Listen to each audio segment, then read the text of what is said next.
하나님 말씀은 요한복음 19장 26절로 27절 말씀입니다. 예수께서 자기의 어머니와 사랑하시는 제자가 곁에 서 있는 것을 보시고 자기 어머니께 말씀하시되 여자여 보소서 아들이니이다 하시고 또 그 제자에게 이르시되 보라 내 어머니라 하신대 그때부터 그 제자가 자기 집에 모시니라. 아멘. 마리아의 예수의 어머니 되심은 전적인 하나님의 주권적 은혜였습니다. 하나님께서는 주의 천사 가브리엘을 마리아에게 보내셔서 하나님의 선하시고 위대하신 계획을 알려주셨습니다. 누가복음 1장 28절로 35절에 보면 그에게 들어가 이르되 은혜를 받은 자여 평안할지어다. 주께서 너와 함께 하시도다. 천사가 이르되 마리아여 무서워하지 말라. 내가 하나님께 은혜를 입었느니라. 보라 내가 잉태하여 아들을 낳으리니 그 이름을 예수라 하라. 성령이 내게 임하시고 지극히 높으신 이의 능력이 너를 덮으시리니 이러므로 나실 바 거룩한 이는 하나님의 아들이라 일컬어지리라. 하나님께서는 주의 천사를 통하여 마리아에게 말씀하셨고 마리아는 그 말씀에 온전히 순종하였습니다. 38절에 보면 마리아가 이르되 주의 여정이오니 말씀대로 내게 이루어지이다 하며 천사가 떠나가니라 라고 기록하고 있습니다. 이때 마리아가 일어나 빨리 산골로 가서 친족 엘리사벳을 방문하였고 엘리사벳이 마리아의 문안함을 듣게 되었을 때 마리아를 향하여 성령의 충만함을 입은 가운데 이러한 축복을 하여 줍니다. 42절과 48절에 보면 큰 소리로 불러 이르되 여자 중에 내가 복이 있으며 내 태중의 아이도 복이 있도다. 주께서 하신 말씀이 반드시 이루어지리라고 믿은 그 여자에게 복이 있도다. 이렇듯 마리아의 예수의 어머니 되심은 하나님의 은혜요 축복이었지만 예수의 어머니로서의 삶은 인간적으로 볼 때는 아픔이 있었습니다. 누가복음 2장 22절로 34절을 길지만 제가 읽어보겠습니다. 모세의 법대로 정결 예식의 날이 차매 아기를 데리고 예루살렘에 올라가니 예루살렘에 시므온이라 하는 사람이 있으니 이 사람은 의롭고 경건하여 이스라엘의 위로를 기다리는 자라. 성령이 그 위에 계시더라. 성령의 감동으로 성전에 들어가매 마침 부모가 율법의 관례대로 행하고자 하여 그 아기 예수를 데리고 오는지라. 시므온이 그들에게 축복하고 그의 어머니 마리아에게 말하여 이르되 보라 이는 이스라엘 중 많은 사람을 패하거나 흉하게 하며 비방을 받는 표적이 되기 위하여 세움을 받았고 또 칼이 내 마음을 찌르듯 하리니 이는 여러 사람의 마음의 생각을 드러내려 함이니라 하더라. 마리아는 이스라엘에 경건하며 하나님의 위로를 기다리던 시므온을 통하여 하나님의 음성을 듣게 될 때에 그 말씀은 예수님에 대한 구체적인 예언과 더불어 예수의 어머니로서의 삶 또한 어떠할지도 말씀하여 주시며 위로를 해 주었습니다. 그러나 칼이 내 마음을 찌르듯 하리니라는 말씀은 실제적으로 마리아가 그 마음에 받게 될 아픔이 얼마나 큰 것인지를 구체적으로 말해주는 표현이었습니다. 마리아는 실질적으로 예수 그리스도께서 십자가에 달리실 때 예수의 십자가 바로 아래까지 따라가면서 아들 예수를 향한 수많은 무리들의 조롱과 멸시, 저주를 어머니의 입장에서 다 듣고 보아야 했습니다. 저들의 말들은 예언하였던 대로 저들의 그 하나님을 향한 대적과 예수 그리스도에 대한 거부를 품고 있던 저들의 마음을 사실적으로 드러나게 하시는 하나님의 섭리이셨지만 어머니 입장에서 그 말과 행동들은 그 마음의 칼로 베이고 찔리는 아픔이셨습니다. 요한복음 19장 25절로 26절을 보면 예수의 십자가 곁에는 그 어머니와 이모와 글로바의 아내 마리아와 막달라 마리아가 섰는지라. 예수께서 자기의 어머니와 사랑하시는 제자가 곁에 서 있는 것을 보시고 자기 어머니께 말씀하시되 여자여 보소서 아들이니이다 하시고 지금 예수님의 십자가 바로 밑에는 예수의 친어머니 마리아, 예수의 이모, 글로바의 아내 마리아, 예수께서 7 귀신을 쫓아내 주셨던 막달라 마리아, 이렇게 여자 4명과 예수의 사랑하시는 제자라 하는 사도 요한이 함께 있었습니다. 예수님께서는 저들 중에 함께 있던 어머니께 여자여 보소서 아들이니이다 하시며 사랑하는 제자 요한에게 자신의 어머니를 부탁했습니다. 예수님의 이 짧은 말씀 속에는 2가지 마음이 서로 교차되고 있음을 볼 수 있습니다. 친어머니를 보면서 어머니라 부르지 않고 여자야라고 부르십니다. 이 호칭은 예수님의 공생의 사역 속에서 만났던 모든 여인들을 향하여 부르셨던 공적인 언어이셨습니다. 예수님께서는 여자의 후손으로 태어나 육신을 입은 어머니의 아들이셨지만 모든 백성을 위하여 하나님의 아들로 사셨습니다.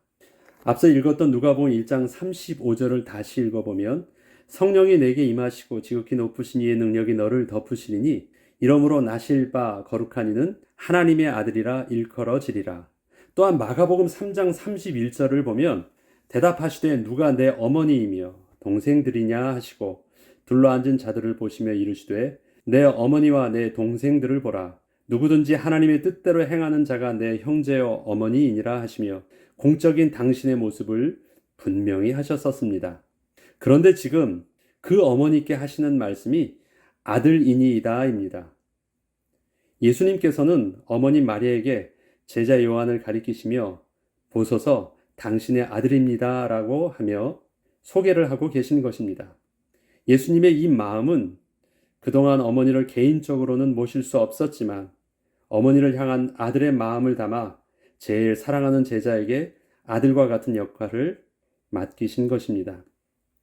예수님께서는 분명 이 땅에서 그리스도라는 직분으로 공적인 삶을 사셨지만 인간의 육신적인 관계를 무시한 것은 아니셨습니다.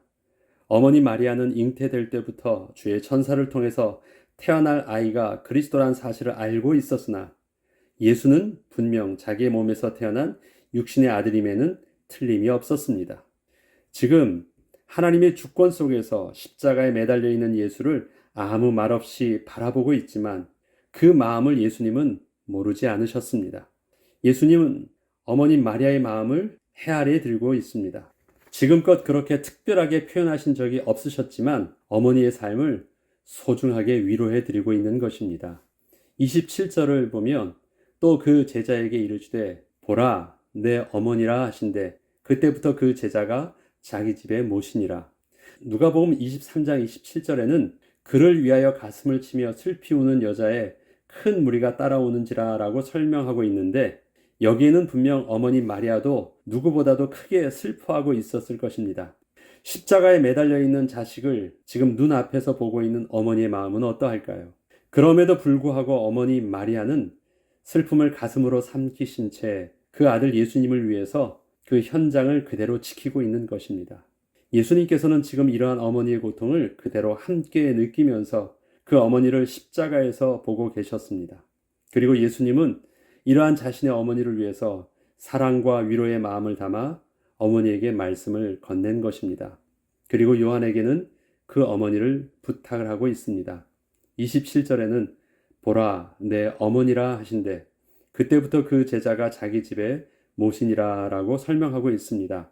앞서 여자여 라는 말은 공적인 언어였지만 뒤에 내 어머니라 라는 말은 육신적인 인간 관계의 언어를 말합니다. 신이 요한에게 어머니와 아들의 관계로 새롭게 연결해 주셨습니다. 이 가족 관계는 요한에게는 영적인 의미뿐 아니라 육신적인 사랑의 보살핌을 부탁하고 있는 것입니다. 예수님께는 친형제의 누이가 있었음에도 불구하고 예수님은 어머니 마리아를 요한에게 부탁하였습니다. 친어머니처럼 모셔달라는 부탁을 하신 것입니다. 예수 그리스도를 통하여 새롭게 거듭난 그리스도인들은 새로운 가족 공동체가 생겼습니다. 주 안에서 새롭게 맺어진 한 어머니요, 아버지요, 형제요, 자매가 된 것입니다. 예수님은 그리스도로 하나 된 우리에게도 요한에게 이제는 너의 어머니라 말씀하시며 보호와 위로를 부탁하셨듯이 그렇게 서로 섬기며 위로하라고 말씀하십니다. 히브리서 10장 19절로 25절에는 그러므로 형제들아 우리가 예수의 피를 힘입어 성소에 들어갈 담력을 얻었나니 그 길은 우리를 위하여 휘장 가운데로 열어놓으신 새로운 살 길이요 휘장은 곧 그의 육체니라.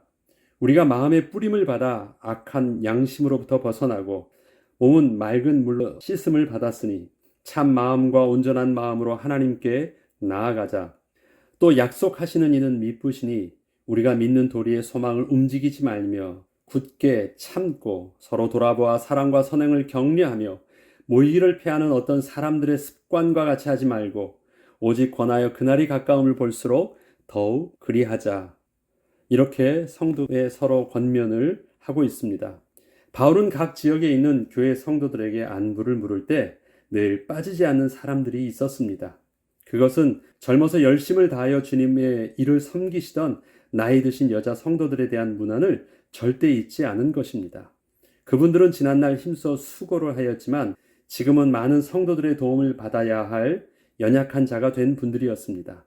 바울은 그분들을 가리켜 자신의 어머니라고 소개를 하였습니다. 그런 분들을 교회의 지체들에게 나의 어머니처럼 섬겨달라고 부탁을 한 것입니다. 하나님은 또한 젊은 우리들을 통해서 주 안에서 믿음의 어른들을 동일하게 살피시기를 원하십니다. 이것이 그리스도 안에서 이루어지는 성도의 교제인 것입니다. 우리가 교회 안에서 나이 드신 어른들을 귀하게 섬기는 이유는 보라, 내 어머니라 말씀하시는 예수님의 말씀에 순종해서 섬기는 것입니다.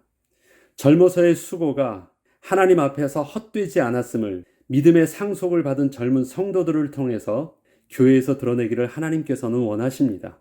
또한 연약한 믿음의 지체들과 나의 보살핌을 필요로 하는 사람들에게 대한 실제적인 관심도 지속되어야 하겠습니다. 마가복음 7장 11절에는 너희는 이르되 사람이 아버지에게나 어머니에게나 말하기를 내가 드려 유익하게 할 것이 고르반 곧 하나님께 드림이 되었다고 하기만 하면 그만이라 하고 자기 아버지나 어머니에게 다시 아무것도 하여 드리기를 허락지 아니하여라는 말씀이 있습니다. 이 말씀은 부모님께 순종하지 않는데 하나님께 드림이 되었다라고 하면 부모님께 공양하지 않아도 된다라는 그런 말은 하지 말라고 하는 것입니다. 말씀을 통하여 하나님을 향한 사랑이 이 땅에서 우리에게 맺어주신 가정의 부모님과 관계 속에서 섬김과 사랑으로 온전히 드러나야 함을 주님께서 구체적으로 말씀해 주신 것입니다. 하나님께서 맺어주신 우리의 육신의 부모님과 또한 교회 공동체 안에서 성도들을 향한 사랑의 수고와 섬김을 통하여 예수님께서 우리에게 심어 놓으신 사랑의 씨앗이 생명의 열매로 맺어지길 바랍니다. 예수 그리스도께서 우리에게 부활의 생명을 허락하여 주셨습니다. 그 생명 가진 자의 삶은 이 땅에서도 나중 내세의 삶뿐만 아니라 이 땅에서도 생명이 생명 낳는 삶을 살기를 원하십니다. 그것은 단지 신앙으로 공적으로 예수님만을 위한 삶을 산다고 하며 우리의 신앙이 한쪽 방향으로만 치우치지 말고 내 이웃을 내 몸과 같이 사랑하라 하신 말씀처럼 우리의 사랑은 첫째로는 하나님께 사랑이요 그 다음에 그와 동일하게 이웃의 사랑도 함께 되는 신앙의 균형을 맞춘 삶의 모습이 우리에게는 함께 되어야 되겠습니다. 기도하겠습니다. 거룩하신 하나님 참 감사합니다. 주님께서 사랑하는 제자 요한을 통하여 육신의 어머니를 그렇게 내 어머니처럼 섬기라고 맡기셨습니다. 주님께서 우리에게도 동일하게 이 땅에서 우리에게 허락하신 부모님과 이 땅에서 신앙의 공동체를 통해서 새롭게 어머니로 섬기게 하신 또 많은 분들에게 하나님 그렇게 섬기기를 주님께서 동일하게 우리에게 말씀하여 주신 것임을 우리가 믿고 그 말씀에 순종하기를 원합니다. 그래서 우리가 받은 사랑의 빛을 또 우리도 사랑해 주며 생명이 생명 낳는 열매를 맺을 수 있도록 은혜를 내려 주옵소서. 감사드리며 우리 주 예수 그리스도 이름으로 기도합니다. 아멘.